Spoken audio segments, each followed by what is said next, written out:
big white guy, red nose, about 75 feet tall. Hello.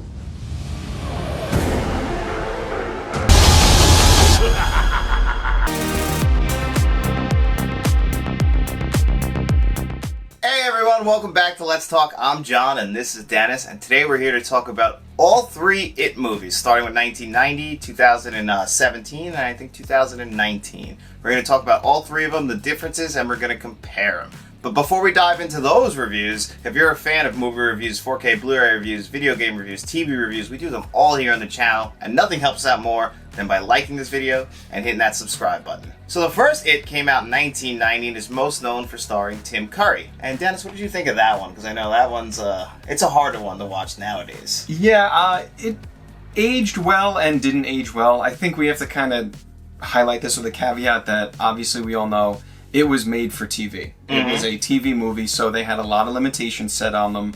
They couldn't really go crazy with gore and the kill scenes and stuff. But I think for what they were given, they did a phenomenal job. I love Tim Curry's Pennywise. I think that even though he's kind of just a regular clown, the way he plays him is very eerie. He's a pretty creepy guy. And overall, I think it was a good film. How about you? I like it a lot. I mean, like, it's directed by Tommy Lee Wallace, who directed my favorite Halloween movie, which is Halloween 3, Season of the Witch. And it's so good. I love the one thing that's very noticeably bad, I guess, right out of the gate, is that you could see the transitions where they had the commercials built in. Which, you know, it was, believe it or not, back when this came out, it was a 2-part miniseries. So the first day they played the first part, and the second day they played the second part. Okay. And then but the thing I liked actually that they didn't do with the sequels, well, they tried again with It Chapter 2, but it was the non-linear storytelling. I like that it shows Mike finding out about it, and then the flashbacks are kind of built into the story. Yeah. No, I would agree. I think that the flashbacks work pretty well. I agree that it is funny when you're in the middle of something and there's this big shock scene and then all of a sudden it fades to black. Yeah. And then comes back. You're like, that was obviously a commercial. So that hurts it a lot.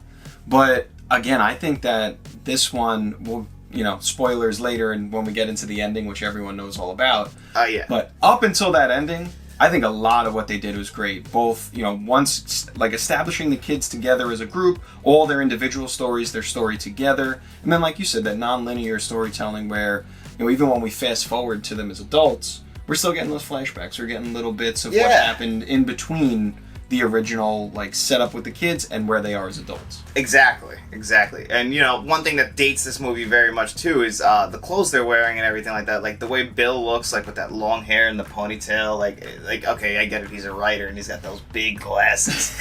I mean, it's tough to look at that stuff. But you know what? One of the adults is played by the late John Ritter, and I love seeing him. I thought he did a great job as the older version of Richie. Yeah. I mean, then one of the kids is played by a young Seth Green. No, that was actually funny. I forgot all about that because, I know Seth Green from, the Austin Powers and Family Guy, stuff like that. And so, I forget that he was a child star. He was in a lot of things as a kid, and this was a big moment for him, and he did a great job. I think his character was funny as a kid. Yeah, that's Richie. I made a mistake. I said John Ritter was the old version of Richie. That's young Richie, and then older Richie, I don't remember. Oh, actually, I do know the guy who plays him. He plays he was like a magician. Yeah. Yeah, which is actually in real life, that's the guy from Night Court from the 80s, actually, and he's passed away pretty recently. But yeah, so it's pretty cool to see that because then in the 2000s version of it, Richie's not a magician or a host anymore. He's a stand-up comedian. Yep. Which actually I think works out a lot better, and you get Bill Hader for that. Yeah. No, I definitely agree with that.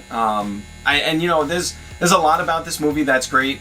In the original, I think it's wonderful. The writing is great. The acting by the child actors is great. Even the adults do a great job. And again, can't say enough about Tim Curry's Pennywise. His Pennywise is really, really great in a different way than what we'd get in the future, where he's not supposed to be a demonic clown. He plays a very regular clown. He's literally a clown. Yeah, he's got the funny makeup and the red nose and the afro and he's got that whole regular clown aesthetic. It's really more in his mannerisms and his playful nature is creepy. Yeah, it's scary. And he's just trying to get in your head and then but then he's got some ridiculous scenes in the library where he's spitting that whatever that thing is and he's just and it's I don't know what he's doing. But for me, for Tim Curry, that's what I think of Tim Curry as. Some people think of the Rocky Horror Picture Show or maybe Home Alone 2, but I'll always think of Pennywise the Clown. Yeah, no, I agree. And like I said, he did it differently. Obviously, he was the first one on screen, and he did a great job. I really remember being scared of him, even upon rewatching for this video. I did find it a little bit eerie the way he played him. But he does silly things like that. You're absolutely right. Yeah. Where even like when he comes out of the shower drain and the floor pulls apart. That's a good effect, especially for 1990. Yeah. Yeah, it was phenomenal. But the way he sits there and he like puts his hand on his face like this, and he's just he's almost friendly, but in a very haunting way. He knows that by being over the top friendly, these kids are going to be even scared, or even more scared. Yeah, no, it works fine. Like I think he does a great job. I think all the kid actors do a great job, and the Blu-ray for it is very good. But you got to remember too, it's from 1990. Not the way it was shot, and it's shot with TV cameras, so it's in a very small, letterbox 4:3 ratio, and it looked pretty good in scenes, like the raininess in the beginning of it, because Maine looks good. I love Maine. Yeah, no, I think the setting of it was perfect, for that small town kind of suburbia that they were going for. I think it was a perfect setting. I think everything was great, but unfortunately we do have to talk about it, and that is the ending. The ending, which really, really destroys the rest of the movie that came before it. It does. It basically undoes any goodwill that this film actually had. And this is a problem that they would have in the in the new ones too, not as bad, but what it is not anything. He's deadlights. That's what he is. He's just the deadlights. That's what he is. He's those three lights that you see mainly in 2017 when he opens his mouth. You can see those three lights spinning. Yeah. And that's what he is. So in the end they try and make him this gigantic, very bad practical effects spider. And I just don't know why that decision was made. Maybe they thought people wouldn't get bothered by it, but I even remember when I was like 10 and I first saw this being bothered by it, so I don't know why they did that. Yeah, no, I have to agree. It was just poorly done from start to finish. To think that a gigantic spider would be terrifying, I guess you could argue it might scare some people who have like the arachnophobia, they don't like spiders, but to take a clown that's such a simple, just a regular guy with this makeup on, and he's so scary, and really he's just the embodiment of fear. He feeds on fear. He transforms into different things to make you scared based on what you are afraid of. To then make him this, like Megatron spider that also then, the kids literally just run up, push it over on its side, and kick it to death. Yeah. I don't understand that either. But then it felt like when we get to It Chapter 2 with the new ones, they overdid that entire end sequence. Yeah, for sure. I 100% agree. The ending is tough, but, before we jump to that, what's your rating for the first one? I guess if I was going to give the first one, you got to give it some passes on a couple things, especially on, like, when it came out. But I still think that this is like a solid 7 out of 10 movie. Like, it holds up. It's like, it's over 3 hours, but that was, like I said, it was built in with commercials, so it's a 2-part series. And I sat down and watched it in one sitting, and I had a good time. I was never bored. I do get nostalgic for things from 1990, like seeing the looks of people and everything like that, and the cars that people are driving, and no cell phones and things. So I get nostalgic, so for me, I'm going to give a pass to a lot. Yeah. So for me, it's a 7 out of 10.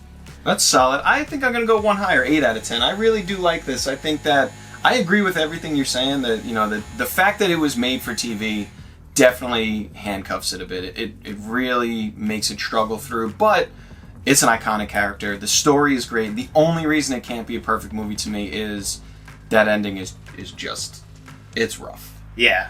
And some of the effects too are hard to like look past, but but then a few years later, we get, well, not a few years, it was almost 30 years later, we get It Chapter 1, this time directed by Andy Muschietti, who, he took it over, Stephen King gave, like, the approval, and took it to the modern age. Yeah, I think they did a great job with this. I remember seeing this in theaters, and they did a perfect modern twist. They took it, the big jump is, now they're in the 80s, and, there's no flashback to the 50s. And plus, it's told linearly. So the first one, It Chapter 1, is just strictly the kids' side of the story. We get no adults at all. Yep. So it's just completely just with these kids. And they did a great job with the kid actors. Obviously, the most famous one is probably Finn Wolfhard from Stranger Things. And I thought, great movie. Yeah, no, I would have to agree all around.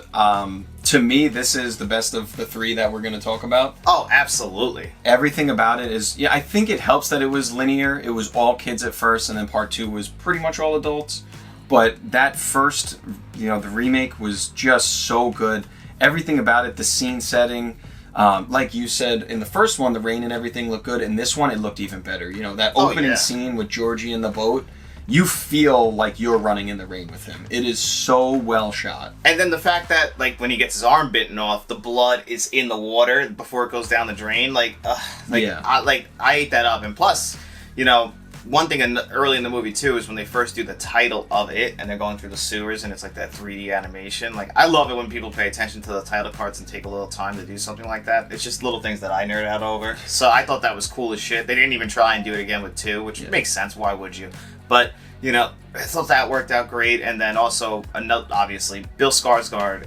I like that he didn't try and mimic Tim Curry. He did his own version of Pennywise, and like both actors, Tim Curry and Bill Skarsgård, will be known for their versions of it. Like, it's not like one is better than the other. I think they're both perfect. Yeah, no, I agree, and I think that's a big thing in horror too that you run into a lot when they do remakes. People always have that, well, who did it better kind of argument. And I don't think for this you can really have that argument because they're not the same thing. No. The first one was TV, this is made for movies. First one was made in the 90s, this one was made in 2017. Like, so much changes in the industry, so much changes with practical effects, special effects, storytelling, what you can and can't get away with.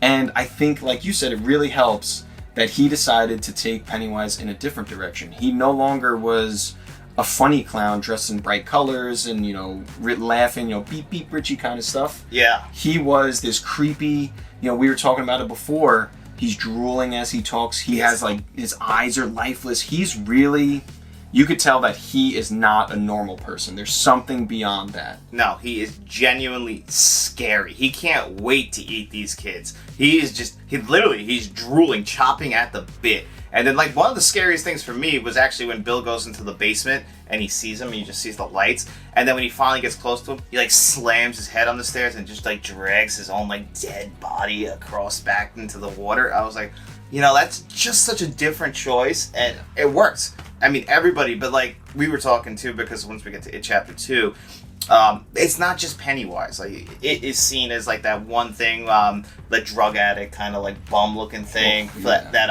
I guess Eddie sees. It's the kid who has all the problems because his mom makes him think he's sick. Yeah. So it was a guy who's drooling all over him. He's got sores all over his face. Yeah. It's disgusting. And then there's a scene later, I don't remember if it's in part 1 or part 2, but he's time for your medicine, and the guy sticks his tongue out and his pill is on the gross guy's tongue. Yeah. That was disgusting. And then the same thing with the one, the painting that the kid is Stanley sees. Yeah. Yeah. He's terrified of that painting, just the painting alone. But then it kind of, realizes what he's afraid of, and that painting comes to life and chases him out of a room. That's the stuff that makes this scary. And I know there's a lot of people who will say, well, it's supposed to be about Pennywise. It's a Pennywise movie. No, Pennywise is the clown. For people Richie makes it specifically known he's scared of clowns. But the one kid, he gets the librarian. That's what, because we said before, it is those deadlights. It is not Pennywise the clown. Yeah. It is it. That's why it's called It. We don't know what it is. Yeah. People just assume it's Pennywise. No, Pennywise is because a lot of people are scared of clowns. That's the only reason why Pennywise chooses to be Pennywise. Yeah. No, I agree. And also kids are afraid of clowns. It's a pretty well-known fear, but also I think it helps lure kids because some of them think, oh, it's a clown. And he offers balloons and all that stuff. And when he's talking to Georgie in part 1, he says, oh, we have popcorn and cotton candy. And it's a way to lure kids and kind of lower their defenses because most of these kids I can't talk to strangers. But this is a clown. He's making jokes. He's offering balloons. He's offering you a good time. Yeah. So it's oh, well, yeah, I can trust this guy. And then, he rips your arm off and you bleed to death. It happens. It happens. And then, they did a great job with that. And then as the movie progresses and then it's told so linearly and then we get to the end where they make the pact. If he comes back, because I just thought this movie worked out perfectly throughout the entire thing. There's not many issues. Even the parents, they all look like they're possessed. If you ever look at them, they're all even the mom, the pharmacist, they look sweaty and they got big glasses on and their skin just doesn't look real. Yeah. And that's just attention to detail that they really put into this film, and that's when we get to it in a second. Makes It Chapter 2 so unfortunate. Yeah, no, I agree. And they kind of allude to that in It Part 1 where, the remake, they kind of talk about it, and they say for years, kids go missing and adults look the other way, and they have that scene where the one kid's getting cut by the bully and the guy drives by, and they just keep driving. They don't even care, yeah. Yeah, no, and then the pharmacist, like you said, he's so creepy, like, I don't know what it is in Hollywood, but like every adult is a pervert in Hollywood when there's kids in a movie, because Bev is like, oh, let me try your glasses on, whatever, and the guy's like, oh, you're, being really sleazy on her, and it just kind of alludes to like this town has a much deeper issue than just it. Yeah, and well, when we find out, and that's one of the big things with it, is when you leave Derry, you forget about Derry. Yeah, which I think is really interesting, and that it lends itself nicely to part 2, when they're making the phone calls, when Mike, I think it is, right? Mike's making the phone because Mike had to sacrifice himself and stay back. And that's something that he hinted at in the clubhouse scene in Chapter 2, is that he had dreams. Yeah. But unfortunately, they realized that I guess they didn't realize, but when you leave Derry, you forget, and Mike had to be the one to remind them all that, we did something, and I know you don't even remember who each other is, but we made a promise, and you got to stick to your promise. Yeah.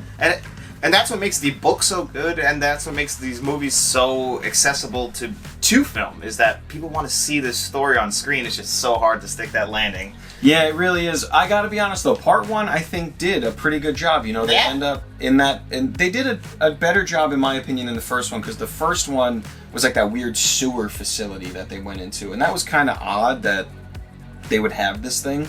But this one, like, was in a haunted house almost. An abandoned house on the edge of town. Mm-hmm. There was a well in the basement, so you could believe that that's, it was told very well. And then in the end, they face the clown. Yeah. They're not facing a gigantic spider. No. And he plays with their fears. I think at one point in the first one, Georgie appears again. Yes, well, he's down there he's one of the floating kids. Yeah. Yeah, because they're only able to really save Beverly and not save all the other kids. Yeah. Because I think she just got possessed is what I'm guessing the reason was. I don't remember I think that was kind of told, that was a little bit messy the way they kind of told that, because that's not in the original one. Yeah, that was kind of weird. She did get possessed, and then the one guy kisses her, and she comes back to life. So it's almost like a cheesy, true love's kiss kind of thing. But they do tie it back into two where she sees how they all die. Yeah. So, like that, I guess they wrote it, they wrote it like that for a reason. And I guess it works, okay, because these are not a beat-for-beat remake of the 1990 version. Or of the book. So, like, if you know the book, believe me, there's a scene that, in this one, when they touch each other's hands with the blood, it's a lot worse in the book what happens. I'm not going to tell you here, but let's just say, strange choice by Mr. King there. Yeah, definitely a little odd. I don't know that it would have added. I think it would have taken away from the movie. It definitely would have took away from the movie. I think they did a good job with it. Yeah. But I think that ending was great. It really tugged at the heartstrings when Georgie's like, I want to go home. And, his brother has to be like, you're not real, and basically kill his ghost. Like, it's dark. It's a very dark ending, but it's better than a spider. Yeah, no, you're right. And, what would you give this movie out of 10? It's a little higher. I'm going to go 8 was for the first one. I'm going 9 out of 10 for this one. I give it a 9 out of 10 too. Yeah, it's almost a perfect horror film, so definitely a 9 out of 10 for us on this one. And now let's dive into It Chapter 2. So, then they had to finish off the story a few years later with It Chapter 2, and this is supposed to be the adult version. And this is what bothers me, because they went perfectly linear for It Chapter 1, and I feel like they saw that people love Pennywise the Clown, and people loved the kids. And I feel like they had to shoehorn that into It Chapter 2. I don't know if you feel the same way. Yeah, I would have to agree. I think it was a big problem. Like you said, the first one is perfectly linear. There's no flashbacks from adult to childhood or anything. It's all the kids. The kids' journey from start to finish, making the pact that we come back. And the thing that annoys me is you knew you were going to make a part 2. Yeah, you had to. We knew because we were told that this is in Chapter 1. Yeah, you knew it was coming, so you had all this time to prepare a part 2 where it is just adults. If you want to throw a couple flashbacks here and there just to kind of bridge the gap between part 1 and part 2, that's fine. But I feel like they overdid it, and it's parts of this film, they kind of just lose your attention because you're like, I saw this. This was the first one. Let's move along. They were over-reliant on flashbacks to the kids. And they literally shoehorned in a storyline that said, oh, we split up for a little while before we went for it. And this is never hinted at or even mentioned in any chapter 1. Yeah. And then they just do this. They shoehorn that whole storyline. And I'm not going to sit here and lie to you and say that none of that stuff works because there's some genuine scares in there. And it's really beautifully shot scenes. Yeah. So, it's not an awful thing. It's just, it feels forced. And that's the problem with the screenplay in general. But they got such good actors. And they did such a good job casting in the adult cast. Like, you could have just leaned on them. Like, you got Bill Hader. You got James McAvoy and, what is her? Jessica Chastain and Jason Ransone. Like, you got all these actors and they played the adult versions of these characters so well. You could have leaned on it. But I just feel like they didn't trust their audience. No, I think that's the biggest thing is they almost were afraid. The first one was so successful, it seemed like they were tentative to move on from the kids. Yes. People loved that story so much, they were like, I don't know if we're going to get the same traction with just the adults. So they kept playing with the time, and it's not a bad movie by any means. It's really well shot. Pennywise, once again, is scary as all hell. Oh, yeah, we were talking about the scene in underneath the bleachers. Oh, yeah, that's horrifying. Yeah, he lures that little girl down under the bleachers at like a football game, and he's in this dark corner, and it's just this candlelight that has just like his face lit up. Mm-hmm. And the girl's like, nah, I don't talk to strangers. And instead of pulling his, oh, well, I got balloons and candy, he starts to cry. Yeah. And she's like, oh, what's wrong? And he says, oh, I don't have any friends. Everyone thinks I'm ugly, blah, blah, blah, and makes this girl feel bad. And she's like, oh, no, you're not ugly. We could be friends. Yeah. And then, he swallows her whole. Yeah, and we see that. It's pretty graphic. Yeah. So that's a petrifying scene. And then I even love in the beginning when Mike's calling them all and, like, having to explain to them. And then, like, just like in the first one, Stanley kills himself. And I think a lot more brutal here. Oh, yeah. Yeah, so, like, and a lot more sadder because when they call up his wife and, like, I felt, like, so horrible. Yeah, I mean, the thing that I did like about what they did with his suicide is they tied it back in at the end of the film. Which we can get to when we get there, but in the first one, the 1991, it was kind of just like he got the call, was like, I'm not battling this guy, kills himself. And then they never bring him up. That's it. Yeah. Except for a phone call that says, hey, yeah, he died. That's it. But this one, at least at the end of the film, does tie back together, and it gives him a little bit of, I mean, it's terribly sad, and you never want to see that, but it almost gives him like a clear reason. He understood. Oh, like, I genuinely understand why he did it. And Stanley always seemed like the most scared of it. Like, the rest of them seem like, even Eddie, like, yeah, he's got this worry, but it's really from his mother. He's a very confident guy. Yeah. Meanwhile, Stanley he's afraid. He does not, he knows he can't face it. Yeah, I guess we just say it now, is in the end, after everything else that unfolds, everyone gets a letter from him. Yeah. And in the letter, he basically says, like, I know this is going to sound like a suicide note. I don't want it to come across that way. I just need you to know I recognize I'm too weak, and that's why we couldn't fully defeat it last time, because I wasn't strong enough. I was too afraid. I don't want you guys to die because of my fear, so I'm taking myself out of the running, basically. Yes. So it does give him a little bit of, like, he did it to save everyone. It doesn't make it, a happy ending, because it's still horribly tragic that he felt that way. Yeah. And, it's not to be taken lightly. But at least it tied back into the story. It wasn't just like, we're going to write him off by. Yeah, and like this movie is almost 3 hours. If they would have just cut down on the kids scenes and like focused on the adults and just laser focused on what the screenplay should have been, I think this is a good 2-hour movie in here. Yeah, I think there's a perfect 2-hour movie, because even the ending, which again, I guess we have to dive into here. Yeah. The running joke here, though, is that the one character is a successful writer, but everyone who's ever read his books or seen his movies says, I don't like the ending. Yeah. And there's even a little cameo by Stephen King. In the shop with the bike. Yeah. You could afford it. Yeah. And he's reading his books like, oh, do you like it? And Stephen King even says to the character, I hate the ending. Yeah. So it is a running joke throughout that, like, even At least Stephen King is in on the joke, Yeah, like, they get it. The first one's ending wasn't great. And I think they did make up for that here, but the problem they had was, instead of it being a horrible spider, it was like 45 minutes long. Yeah. And they still brung in a spider with his head on it, so they still had to lean into it a little bit, which might be a knock at the 1991 or an homage, depending how you look at it, because this movie had an homage. I wrote this down specifically. I don't know if you noticed it, but when he's got the things coming out of him and then they're hitting the ground, and he's like, Bill Hader says, "You gotta be fucking kidding me," when he turns into like those legs coming out. That's an homage to The Thing. Oh, okay. Because it's the exact same line when he says, "You gotta be fucking kidding." So I thought that was cool. So maybe they were paying homage to 1990. I could be wrong, but it felt that way. Yeah, I mean, they easily could have been, and you know, that's fine. I just think the problem with this one is that fight scene at the end, when all the, you know, they get together, they go back to where they were to fight it. There are a lot of really good scenes in there. We were talking about it. There's the one scene where Bev gets locked in that bathroom stall and it's flooding with blood. Yeah. And right on the other side of the closed door, I think, is it Ben? Is that his name? I can't remember. Yeah, with the dirt filling up. Yeah. The dirt is like pulling him in almost like quicksand, and they're fighting to get to each other. There's a lot of really, really beautifully shot horror scenes in this part, but it's so long.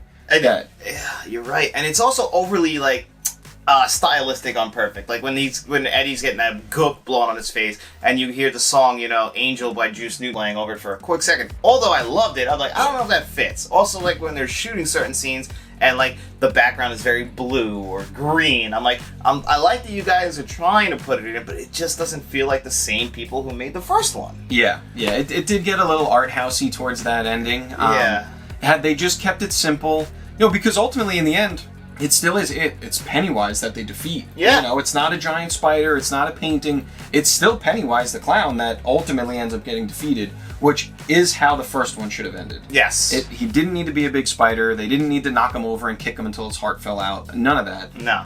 But, again, they just, 2 hours and 50 minutes this film was? Yeah, like, 10 minutes short of 3 hours. No reason to be that long. And 50 minutes of it felt like the ending, and it's just like, you know, one person would overcome their fear, like, all right, they're going to get him this time. And then it was another, and another. And you're just sitting there like, God, just kill the clown already. Let's go. And for a movie that was going for such style, it felt like we had like a structure. Like, okay, show the kid, show him getting his, what do they call that? I don't remember. His token. His token. Yeah, it was like, okay, show him as an adult, cut back to him burying it as a token when he was a kid, show the next one, show the kid, and I'm like, okay, I get that, but it's way too structured and it's very noticeable, even for people who don't study film. I think it's very noticeable. Yeah, they could have cut that all into one big scene where they get together and they're like, wait a minute, you buried your token, you know, and like all of them got together and were like, this is mine, and then they were like, all right, let's use this to our advantage. But instead, like you said, it was each character got their own and it was too much. Too much and too long. A couple montages with some good songs over it would have been a lot better. Like, you know, in the first one we had Pure that's in there. Like, you know, it's just like, you could have done something like that. Yeah, I agree. I mean, still, not a terrible movie. Yeah. I liked it. I think the only knock for this one is it ran long. Yes, I think that is definitely the knock. And I do appreciate them trying to flesh out some characters, like from the first one. You know, it's very barely in it, that kid, the bully. You know, he actually has a fleshed out storyline between this movie and the first one. He's just an asshole. Yep. You know, they reference his father in the sense like, my father will have my hide for this. And I'm like, first of all, dumb line, but you know what? That's the only reference to his father being an abusive father. And this one, I understand why he's a fucking dick. Yeah. You know, like his father is terrible. But what would you give this as a final score for this one? So I went 8 out of 10 for the first one, 9 out of 10 for the remake. I think I'm going to drop this one to an 8 out of 10. Wow. It's good. I like it. I think it's a really good film, and honestly, I love all three of them. I think it's on the same level as the first one. It just ran far too long for me. Yeah, I can't go too much lower than that. I'll go 7 out of 10. It's still a solid movie. You know, like I said, there's some parts that drag. It got a little slow towards the end. But overall, still a fun movie. I could definitely, like Dennis said, I can recommend all three of them. They're all enjoyable. I mean, actually, it was fun to watch all three of them. You know, I watched the movie each night. Dennis watched all three in one day. So, you know, they're fun. You're going to have a good time. I could definitely recommend them and definitely do it. Yeah, no, I 100% agree. Absolute recommendation from both of us for all three. Yes. Watch them all. Absolutely. And thanks for joining us on this episode of Let's Talk. I hope you enjoyed our deep dive on the It movies, and make sure you guys like, share, and subscribe, and tell all your friends.